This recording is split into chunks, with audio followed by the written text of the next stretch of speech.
여기가 우리 숙소라고요? 한국으로 단체 여행을 간 일본 엄마들은 자신들이 머물 예정인 곳을 보고 입을 다물지 못했습니다. 대체 그들의 눈앞에는 어떤 광경이 펼쳐졌을까요? 오늘의 사연 시작합니다. 안녕하세요. 일본의 주부인 나오미라고 합니다. 아이를 유치원에 데려다 주던 어느 날 익숙한 얼굴을 발견했어요. 언제나 조용히 미소 짓던 그 아시아계 여성이었죠. 제 아들 타케시가 엄마, 저기 유진이 엄마예요. 라고 말하는 순간 저는 용기를 내어 인사를 건넸습니다. 안녕하세요. 저는 타케시 엄마 나오미입니다. 아이들이 친구인 것 같네요. 그녀는 약간 놀란 표정으로 고개를 숙여 인사했어요. 안녕하세요. 저는 혜영이라고 해요. 한유진 엄마죠. 일본어가 아직 서툴러서.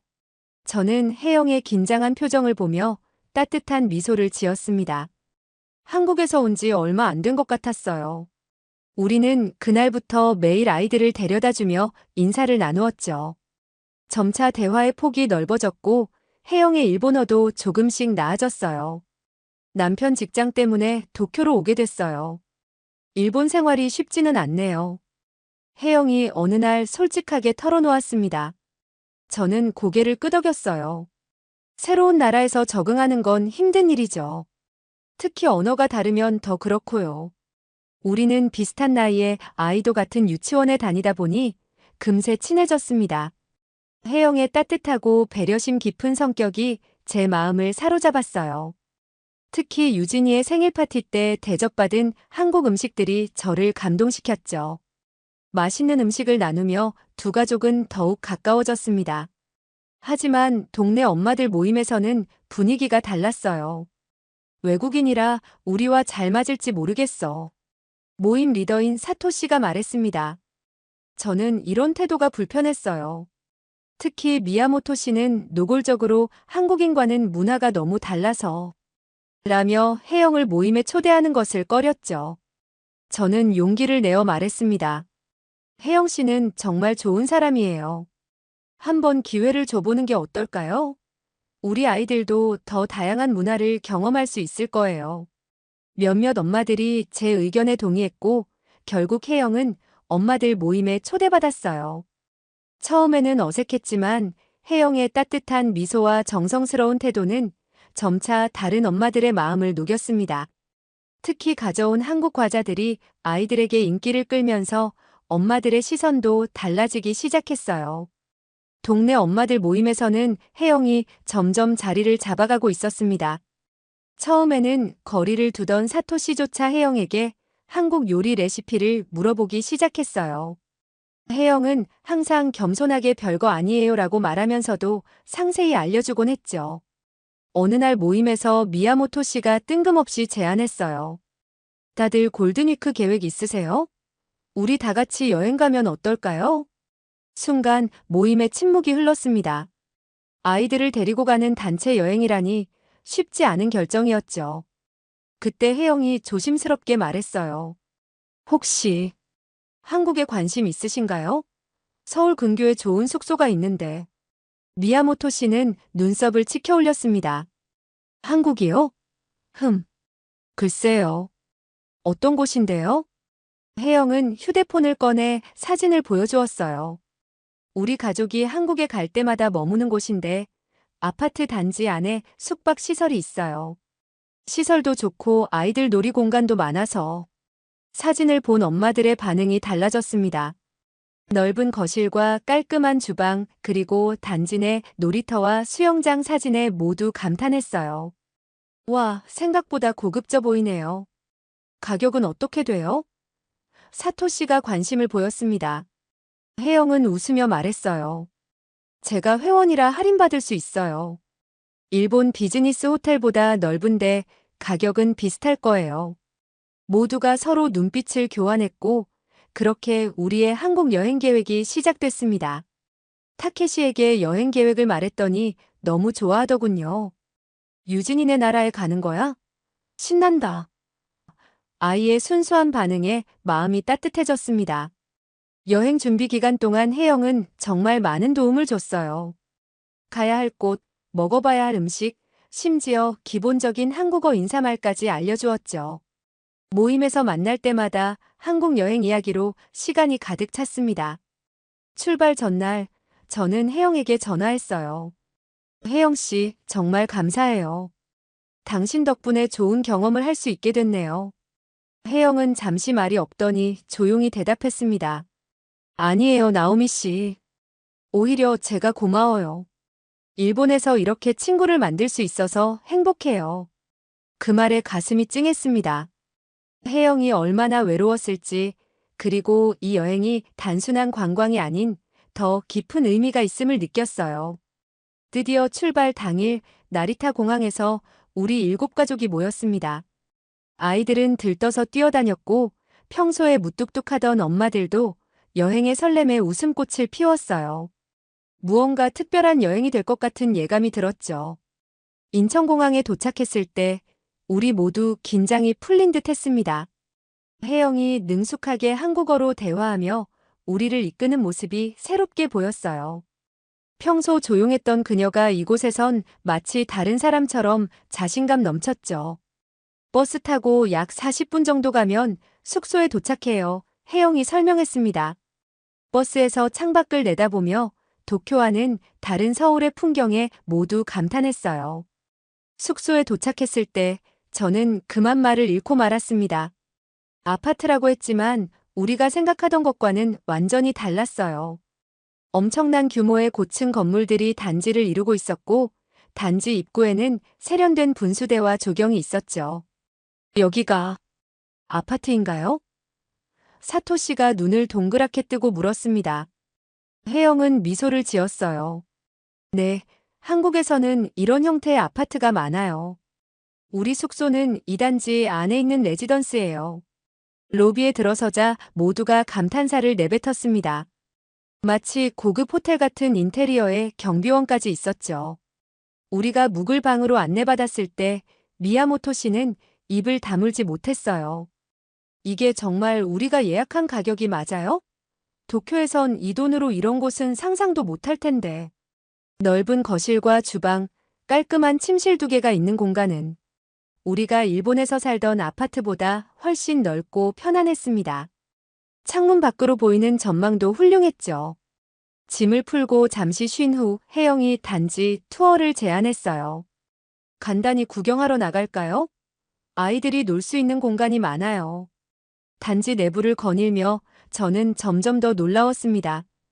대형 놀이터, 실내 키즈 카페, 수영장, 심지어 도서관까지 있었어요. 아이들은 놀이터에서 즉시 신나게 뛰놀기 시작했고 우리 엄마들은 근처 벤치에 앉아 쉴 수 있었죠. 일본에선 이런 시설이 있는 아파트 단지를 본 적이 없어요. 제가 솔직히 말했습니다. 혜영은 고개를 끄덕였어요. 한국에선 아파트가 단순한 주거 공간이 아니라 하나의 생활 공동체로 지어져요. 아이 키우기 편하게 모든 게 갖춰져 있죠. 단지 안에 있는 카페에 들어가 커피를 마시며 우리는 창밖으로 아이들이 노는 모습을 지켜봤어요.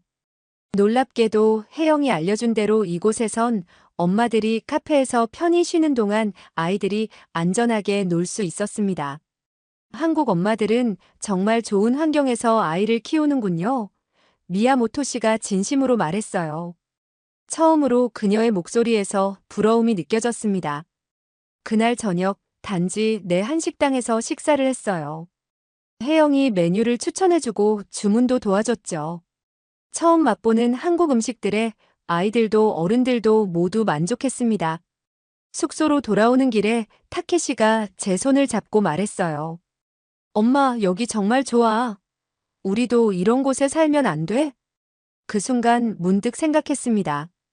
우리가 당연하게 생각했던 일본의 생활 방식이 유일한 답이 아닐 수도 있겠다고요. 다음 날 아침 일찍 눈을 떴어요. 창문 너머로 보이는 한국의 아침 풍경이 새롭게 느껴졌습니다. 마침 혜영에게서 메시지가 왔더군요. 아침 드시겠어요? 단지 내 카페에서 만날까요? 우리 일행은 모두 카페에 모였어요. 아이들은 벌써 친해져서 서로 장난치며 웃고 있었죠. 혜영이 추천한 한국식 아침 식사는 생각보다 푸짐했습니다. 여러 반찬과 국, 밥이 정갈하게 차려져 있었어요. 일본 아침보다 양이 많네요. 사토시가 놀라며 말했습니다. 식사를 마친 후 혜영이 오늘의 일정을 설명했어요. 오전에는 단지 내 수영장에서 아이들과 놀고 오후에는 근처 쇼핑몰에 가볼까 해요. 수영장은 정말 기대 이상이었습니다. 실내와 실외 수영장이 모두 있었고 아이들을 위한 워터슬라이드와 물놀이 시설도 갖춰져 있었죠. 우리 아이들은 즉시 물속으로 뛰어들었어요. 이런 시설이 아파트 단지 안에 있다니 믿기지 않네요. 제가 감탄했어요. 혜영은 옆에 앉으며 웃었습니다. 처음 일본에 왔을 때는 반대로 놀랐어요. 아파트가 너무 좁고 놀이시설이 거의 없어서요. 그 말에 문득 부끄러워졌어요. 우리는 일본의 주거 환경을 당연하게 여겼지만 혜영에게는 그것이 얼마나 불편했을지 생각해보지 않았던 거죠. 혜영 씨는 어떻게 일본에 적응했어요? 궁금해서 물었습니다. 혜영은 잠시 생각하더니 솔직하게 대답했어요. 처음엔 정말 힘들었어요. 언어도 달랐고 아이를 키우는 방식도 달랐으니까요. 하지만 나오미 씨 같은 친구를 만나면서 조금씩 적응했죠. 그녀의 말에 가슴이 따뜻해졌습니다. 제 작은 배려가 혜영에게 그렇게 큰 힘이 됐다니 뿌듯했어요. 오후에는 단지와 연결된 대형 쇼핑몰로 향했습니다. 쇼핑몰 안에는 키즈카페, 영화관, 다양한 음식점이 있었고 특히 중앙광장에서는 아이들을 위한 공연이 펼쳐지고 있었어요. 한국에서는 아이를 키우는 부모를 위한 배려가 곳곳에 있네요. 미야모토 씨가 감탄했습니다. 혜영이 설명했어요. 한국은 저출산 문제가 심각해서 정부와 기업들이 육아 환경 개선에 신경 쓰고 있어요. 이런 시설들이 그 노력의 일부죠. 미야모토 씨는 잠시 생각에 잠기더니 말했습니다. 일본도 같은 문제를 겪고 있는데 우리는 왜 이런 해결책을 찾지 못했을까요? 그 질문에 우리 모두 깊은 생각에 빠졌어요. 그동안 당연하게 여겼던 일본의 육아 환경이 갑자기 부족해 보이기 시작했습니다. 쇼핑몰에서 아이들은 키즈카페에서 놀았고 우리 엄마들은 카페에 앉아 이야기를 나눴어요. 처음으로 미야모토 씨가 혜영에게 직접 질문했습니다. 혜영 씨, 솔직히 일본과 한국 중 어디가 아이 키우기 더 좋다고 생각해요? 모두가 긴장된 표정으로 혜영을 바라봤죠. 혜영은 잠시 망설이더니 부드럽게 미소 지었습니다. 두 나라 모두 장단점이 있어요. 일본은 안전하고 질서가 잘 잡혀 있죠. 하지만 한국은 아이들을 위한 시설과 부모를 배려하는 문화가 더 발달한 것 같아요. 그녀의 외교적인 대답에 우리 모두 웃음이 터졌습니다. 하지만 그 웃음 속에는 뭔가 인정하는 마음이 담겨 있었어요. 여행 3일째, 우리는 단지 밖으로 나가 서울 구경을 하기로 했습니다. 혜영이 가이드가 되어 우리를 이끌었어요. 지하철을 타고 이동하는 동안 저는 일본과 다른 한국의 모습을 유심히 관찰했습니다. 지하철에 임산부석과 노인석이 따로 있네요. 사토 씨가 말했어요. 일본에도 노약자석은 있지만 한국처럼 임산부석이 마련되어 있지는 않았기 때문에 모두 신기해했죠. 핑크색 좌석이 예쁘다고 난리였습니다. 혜영이 설명했습니다. 한국은 공공장소에서 약자 배려가 중요한 문화예요. 임산부 배지만 보여주면 대부분 자리를 양보해주죠. 우리는 먼저 경복궁에 갔어요. 웅장한 한국 전통 건축물을 보며 아이들은 물론 어른들도 감탄했습니다. 타케시가 제 손을 잡고 물었어요. 엄마, 일본 성이랑 달라요. 왜 그래요? 나라마다 자기 문화가 있기 때문이지. 제가 대답했습니다. 그러다 문득 깨달았어요. 전에는 일본 문화만 중심으로 생각했다면 이제는 다른 문화도 동등하게 가치 있게 느껴지는 거죠. 점심으로는 혜영이 추천한 한식당에서 비빔밥을 먹었습니다. 처음에는 많은 엄마들이 매운 음식을 걱정했지만 혜영이 아이들을 위한 덜 매운 옵션을 알려줬죠. 의외로 아이들은 새로운 맛에 호기심을 보이며 잘 먹었어요. 우리 타케시는 집에서는 까다로워서 걱정했는데 여기선 뭐든 잘 먹네요. 제가 놀라며 말했습니다. 혜영이 웃으며 대답했어요. 새로운 환경이 아이들에게 좋은 영향을 주나 봐요. 오후에는 북촌 한옥마을을 방문했습니다. 좁은 골목길과 전통 가옥들 사이를 걸으며 우리는 한국의 과거와 현재가 공존하는 모습을 볼 수 있었어요. 미야모토 씨의 딸 유키가 한복을 입어보고 싶다고 해서 우리 모두 한복 체험을 했습니다. 와, 정말 아름다워요. 사토 씨가 혜영을 보며 감탄했어요. 한복을 입은 혜영은 평소와 다르게 당당하고 우아해 보였죠. 혜영은 수줍게 웃었습니다. 사실 일본에 있을 때는 제 문화를 드러내기가 조금 부끄러웠어요. 다르다는 게 때로는 부담스럽거든요. 그 말에 모두가 잠시 침묵했어요. 그동안 우리가 무의식적으로 혜영을 얼마나 불편하게 했을지 생각하니 마음이 아팠습니다. 미야모토 씨가 갑자기 고개를 숙이며 말했어요. 혜영 씨, 솔직히 처음에는 제가 편견이 있었어요. 정말 미안해요. 혜영은 따뜻한 미소로 대답했습니다. 괜찮아요. 누구나 다른 문화에 대한 두려움이 있을 수 있죠. 저도 처음 일본에 갔을 때 많이 두려웠으니까요. 그 순간 저는 우리 모임에 혜영을 초대한 것이 얼마나 다행인지 다시 한번 느꼈어요. 그녀는 단순한 이웃이 아니라 우리에게 넓은 세상을 보여주는 창문 같은 존재였습니다. 저녁에는 남산타워로 향했어요. 서울의 야경을 내려다보며 사토 씨가 혜영에게 물었습니다. 혜영 씨는 언제까지 일본에 있을 계획이에요? 혜영은 잠시 생각하더니 대답했어요. 남편 계약이 앞으로 3년 더 있어요. 그 후에는 아직 모르겠네요. 계속 일본에 있어주면 좋겠어요. 제가 진심으로 말했습니다. 다른 엄마들도 동의하듯 고개를 끄덕였어요. 혜영의 눈가가 촉촉해졌습니다. 정말 고마워요.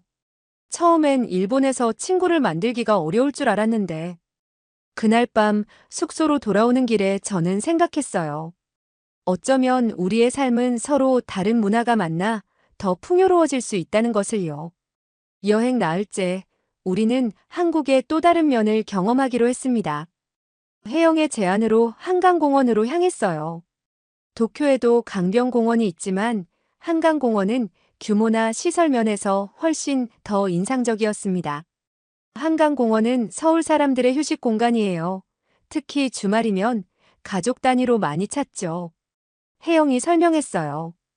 공원에 도착하자 넓은 잔디밭과 자전거 도로, 다양한 운동시설이 눈에 들어왔습니다. 아이들은 즉시 넓은 잔디밭으로 뛰어갔고 우리 엄마들은 준비해온 돗자리를 펴고 앉았어요. 이런 넓은 공간에서 아이들이 마음껏 뛰놀 수 있다니 부럽네요. 미야모토 씨가 말했습니다. 혜영이 고개를 끄덕였어요.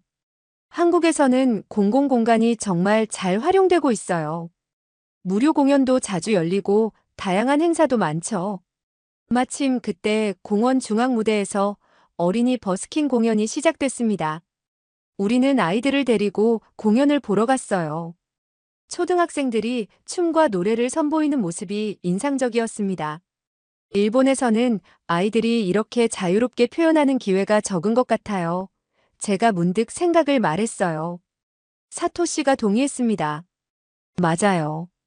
우리는 너무 규칙과 질서만 강조하다 보니 아이들의 창의성을 억누르는 경향이 있죠. 공연 후에는 한강변을 따라 산책했어요. 타케시가 강변에서 돌을 던지며 놀았고 다른 아이들도 모래사장에서 뛰어놀았습니다. 평소 조용하던 미야모토 씨의 딸 유키도 다른 아이들과 어울려 웃고 떠들었어요. 유키가 이렇게 활발한 모습은 처음 봐요. 미야모토 씨가 놀란 표정으로 말했습니다. 저는 웃으며 대답했어요. 아마 새로운 환경이 아이들에게 자유를 주는 것 같아요. 점심으로는 공원에서 치맥을 즐겼습니다. 혜영이 알려준 한국의 문화였어요.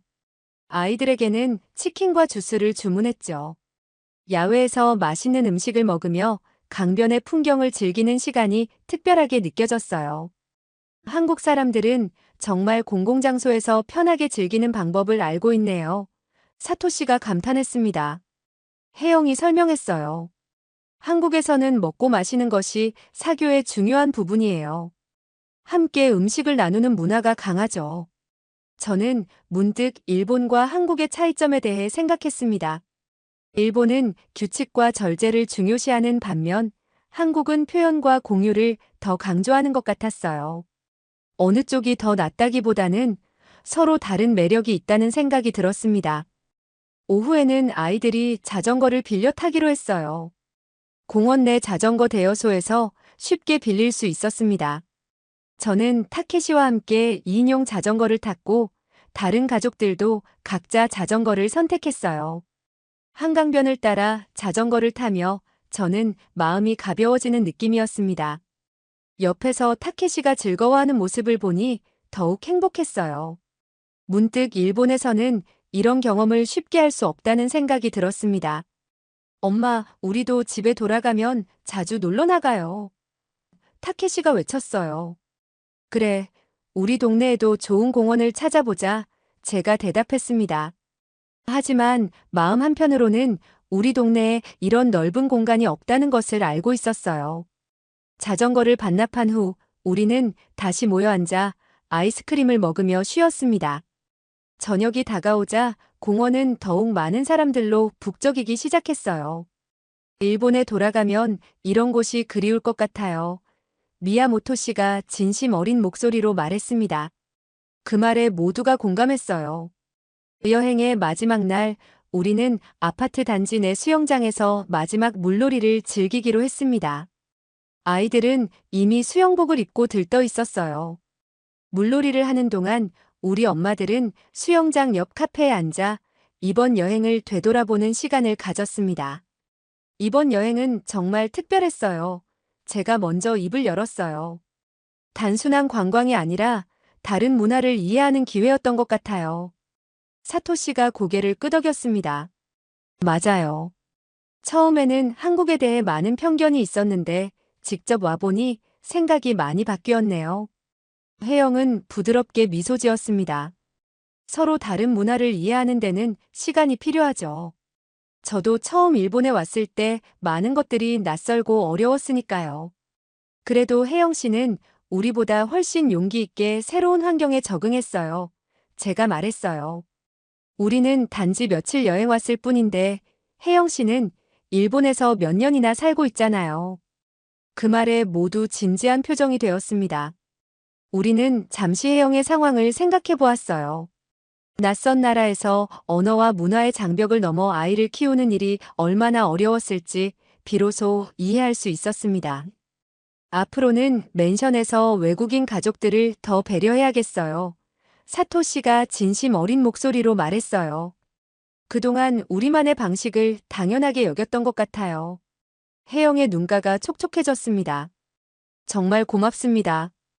여러분 덕분에 일본에서의 생활이 더 행복해질 것 같아요. 우리는 서로를 바라보며 따뜻한 미소를 나눴어요. 이번 여행을 통해 단순한 이웃이 아닌 진정한 친구가 된 것 같았습니다. 오후에는 마지막으로 한국 전통시장을 방문했어요. 북적이는 시장에서 아이들은 다양한 길거리 음식을 맛보며 즐거워했고 우리 엄마들은 각자 가족에게 줄 기념품을 구입했습니다. 혜영 씨, 이런 활기찬 시장도 한국 문화의 일부인가요? 제가 물었어요. 혜영이 웃으며 대답했습니다. 네, 한국 사람들은 이런 전통시장을 아직도 많이 찾아요. 대형마트도 있지만 시장만의 특별한 매력이 있죠. 시장에서 나오며 미야모토 씨가 갑자기 제안했어요.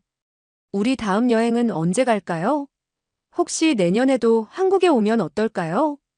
그 말에 모두가 밝게 웃었습니다. 처음에는 망설였던 한국 여행이 이제는 모두가 기대하는 다음 여행지가 된 거죠. 저녁에는 단지 내 한식당에서 마지막 식사를 함께 했어요.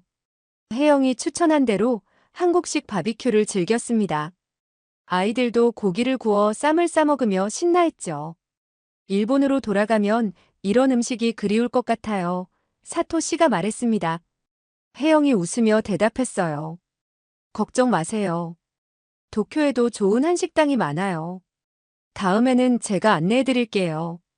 식사를 마치고 숙소로 돌아오는 길에 저는 타케시의 손을 잡고 물었어요. 여행이 즐거웠니? 타케시는 활짝 웃으며 대답했습니다. 너무 좋았어요. 유진이네 나라는 정말 재밌어요. 다음에 또 오고 싶어요. 아이의 순수한 반응에 제 마음도 따뜻해졌어요. 국적과 문화의 차이를 넘어 우리 아이들은 이미 서로를 있는 그대로 받아들이고 있었습니다. 숙소에 돌아와 짐을 싸면서 저는 이번 여행이 단순한 관광이 아닌 우리 모두에게 소중한 깨달음을 준 시간이었음을 느꼈어요. 일본으로 돌아오는 비행기 안 저는 창밖을 바라보며 이번 여행을 되새겨봤습니다. 옆자리에서는 타케시가 유진이가 찍은 사진들을 행복한 표정으로 살펴보고 있었어요. 비행기가 도쿄 상공에 들어서자 익숙한 도시의 풍경이 눈에 들어왔습니다. 집에 돌아오니 기분이 어때요? 맞은편에 앉은 혜영이 물었어요. 저는 잠시 생각하다 대답했습니다. 익숙하면서도 뭔가 다르게 느껴져요. 마치 새로운 눈으로 보는 것 같달까?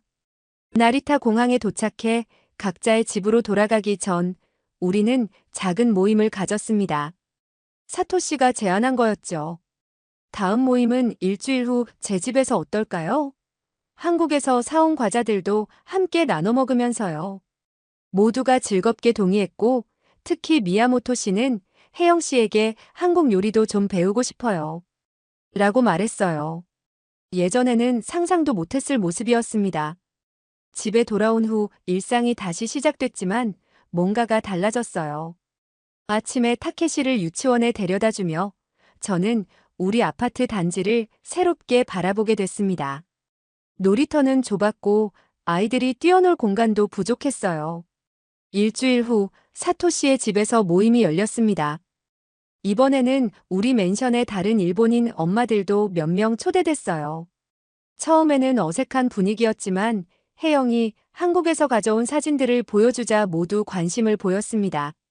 아파트가 정말 이렇게 크고 시설이 좋아요? 새로 온 엄마 중 한 명이 놀라워했어요. 미야모토 씨가 즉시 대답했습니다. 그것뿐만이 아니에요. 단지 안에 수영장, 도서관, 심지어 카페까지 있었어요. 혜영은 수줍게 웃으며 더 많은 사진을 보여주었어요. 그리고 준비해온 한국 음식들을 나눠주었습니다. 아이들은 즉시 한국 과자에 손을 뻗었고 엄마들은 혜영이 만든 김밥을 맛보며 감탄했죠. 혜영 씨, 다음에는 김밥 만드는 법도 가르쳐 주세요. 사토 씨가 부탁했어요. 그렇게 우리의 모임은 점점 더 다양해졌습니다. 한 달에 한 번은 한국 문화의 날로 정해 혜영에게 요리나 언어를 배우기도 했어요. 아이들도 한국 노래와 간단한 인사말을 배우며 즐거워했습니다. 더 놀라운 변화는 우리 맨션 주민 모임에서 일어났어요. 한국 여행 이후 미야모토 씨가 대표로 주민회의에서 제안했습니다. 우리 맨션 옥상 공간을 아이들이 놀 수 있는 공간으로 바꿔보면 어떨까요? 한국에서 본 것처럼요. 처음에는 반대 의견도 있었지만 사진과 경험을 공유하면서 점차 지지하는 목소리가 커졌습니다. 결국 몇 개월 후 우리 맨션 옥상에는 작은 놀이터와 부모들이 앉을 수 있는 공간이 생겼어요. 이것도 다 혜영 씨 덕분이네요. 제가 옥상 놀이터에서 만난 혜영에게 말했습니다. 혜영은 고개를 저었어요. 아니에요. 나오미 씨가 먼저 손을 내밀어준 덕분이죠. 당신이 없었다면 저는 여전히 이웃들과 거리를 두고 살았을 거예요. 그날 저녁 집으로 돌아오는 길에 타케시가 물었습니다. 엄마, 우리 언제 다시 유진이네 나라에 갈 거예요? 저는 미소 지으며 대답했어요. 곧 갈 거야. 그런데 타케시는 알아. 우리가 꼭 다른 나라에 가지 않아도 여기서도 새로운 것들을 배울 수 있어. 타케시가 고개를 갸웃거렸어요. 어떻게요? 서로 다른 사람들의 이야기를 들어보고 그들의 관점에서 세상을 바라보는 거야. 그것도 여행의 한 종류란다. 창밖으로 저무는 해를 바라보며 저는 생각했습니다. 우리는 한국이라는 나라를 방문한 것이 아니라 혜영의 세계로 들어간 것이었어요. 그리고 그 여행을 통해 우리 자신의 세계도 더 넓어졌죠. 이제 우리 맨션에는 일본인뿐만 아니라 다양한 국적의 가족들이 살고 있습니다. 예전에는 그들과 거리를 두었지만 지금은 다름을 존중하고 배우려고 노력해요. 혜영이 우리에게 가르쳐 준 가장 큰 교훈이었습니다. 다름은 틀림이 아니라 또 다른 가능성이라는 것을요. 타케시의 유치원에서는 이제 세계문화의 날 행사를 1년에 2번 개최합니다. 처음 제안한 것은 바로 저였어요. 아이들이 어릴 때부터 다양성을 존중하는 마음을 배웠으면 하는 바람에서였죠. 그리고 혜영은 이제 우리 모임의 중심 인물이 되었습니다. 그녀의 따뜻한 미소와 포용력은 더 많은 사람들의 마음을 열어주고 있어요. 가끔 한국 여행 사진을 다시 보면서 저는 생각합니다. 작은 용기가 얼마나 큰 변화를 가져올 수 있는지를요. 단지 이웃에게 건넨 하나의 인사가 우리 모두의 세계를 바꿔놓았으니까요. 저의 이야기는 여기까지입니다. 여러분, 나오미 씨의 이야기 어떠셨나요? 사연이 마음에 드셨다면 구독과 좋아요를 눌러주세요. 여러분의 구독과 좋아요는 계속해서 좋은 사연을 소개할 수 있는 큰 힘이 됩니다. 시청해주셔서 감사합니다.